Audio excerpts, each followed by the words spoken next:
क्या तुम्हें पता है इंडिया की बेस्ट नीट कोचिंग कौन सी है?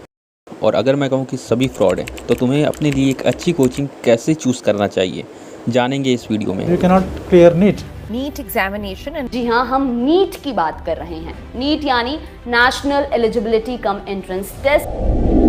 अगर आप नीट और जेई की प्रिपरेशन कर रहे हैं तो आपको सिर्फ और सिर्फ गूगल करना है जाकर और सर्च करना है अपने लिए एक कोचिंग, तो आपको सैकड़ों रिजल्ट मिलते हैं, जिनमें से कुछ लीडिंग कंपनीज़ हैं Vedantu, BYS classes, Aakash, Motion, Unacademy, NEET prep, Physics Wallah और एलन।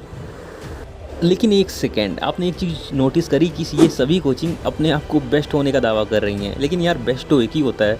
तो इस जगह मैं आपको बताऊंगा कि किस तरह से इनमें से एक अच्छी कोचिंग आपके लिए चूज़ करनी है।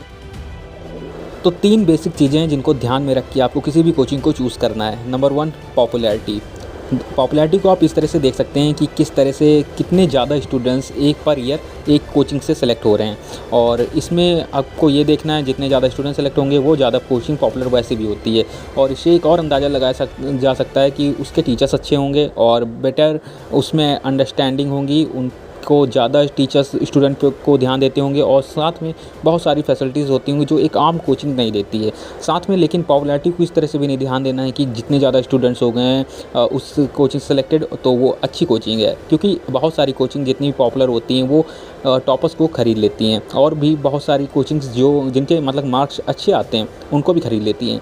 तो अब पॉपुलैरिटी को सीधे इस तरह से नहीं देखना है, उसके अलावा और भी क्राइटेरिया हैं, उनको हम देखते हैं। तो दूसरा है सपोर्टिंग सिस्टम। सपोर्टिंग सिस्टम, देखो कोचिंग कोई भी लो उसमें सपोर्टिंग सिस्टम होना बहुत ज़रूरी है। सपोर्टिंग सिस्टम का मतलब ये है, अगर आपको कोई अंदर डाउट है और डाउट को उसको आप अर्जेंट सॉल्व करने वाला कुछ ना कुछ ऐसा सिस्टम होना चाहिए। कोचिंग के पास में डाउट फैकल्टी होनी चाहिए जिसके द्वारा वो स्टूडेंट्स पर अच्छे से फोकस कर सकें, और साथ में अवेलेबिलिटी इसकी ना अच्छी होनी चाहिए। 24/7 अगर हो तो भाई बहुत ही तगड़ा है, लेकिन अगर 12/6 है तो भी अच्छी है। तीसरा क्राइटेरिया है वो हमारे सबके जीवन में ना बहुत ही ज़्यादा इंपॉर्टेंस रखता है, वो है फ़ी। अब फ़ी अलग अलग कोचिंग्स लिए अलग अलग डिफरेंट फ़ीस हैं। जो कोचिंग ज़्यादा पॉपुलर है उनके लिए हाई फ़ी है, जो कम पॉपुलर है उनके लिए लो फ़ी है, लेकिन सिलेक्शन तो दोनों से होता है, किसी में ज़्यादा होता है तो किसी में कम होता है। सो फ़ी को लेकर मैं अगर बताऊं तो आपको मेरा ओपिनियन है, तो अगर ऑनलाइन कोचिंग की fees should be less than 30,000, 30,000 से कम होनी चाहिए भाई जी। और ऑफलाइन के लिए अब मैंने तो सोचा है कि 60,000 अगर एक रिपीटर के लिए यही होती है एक्चुअल में, लेकिन उससे थोड़ा सा वैरी कर सकती है आगे पीछे। जो भी आप को लगता है कि आपकी लोकल कोचिंग और भी कम लेती हैं तो ठीक है, लेकिन जो पॉपुलर कोचिंग है वो थोड़ा सा ज़्यादा कर सकती हैं। अब जो मैं आपको बताने जा रहा हूँ वो है मेरा ओपिनियन। तो डोंट बिलीव योर कोचिंग और टीचर्स ब्लाइंडली। अपने टीचर हो या कोचिंग किसी पर भी ब्लाइंडली बिलीव मत करो, हमेशा खुद से एनालिसिस करो और ये देखो कि क्या पूछा जाता है पेपर में क्या नहीं, उसके अकॉर्डिंग पढ़ो। क्योंकि बहुत सारी कोचिंग्स होती हैं जो ऐसे एक्स्ट्रा मटेरियल दे देती हैं जो मतलब कि यूज़लेस होता है, जिन पे मतलब कि कोई अपना सिलेबस से आउट ऑफ एकदम बाहर होता है, बहुत ही हाई लेवल के होते हैं वो क्वेश्चन देती हैं करने के लिए।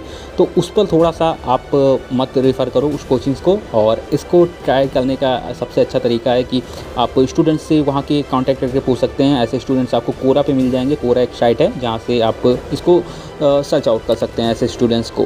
बेसिकली ये प्रमोशनल वीडियो नहीं है, कोरा आप यूज़ करना चाहे तो कर सकते हैं, वरना कोरा मैं तो जल्दी रिकमेंड नहीं करूँगा क्योंकि उस पर बहुत ही वल्गर साइट है।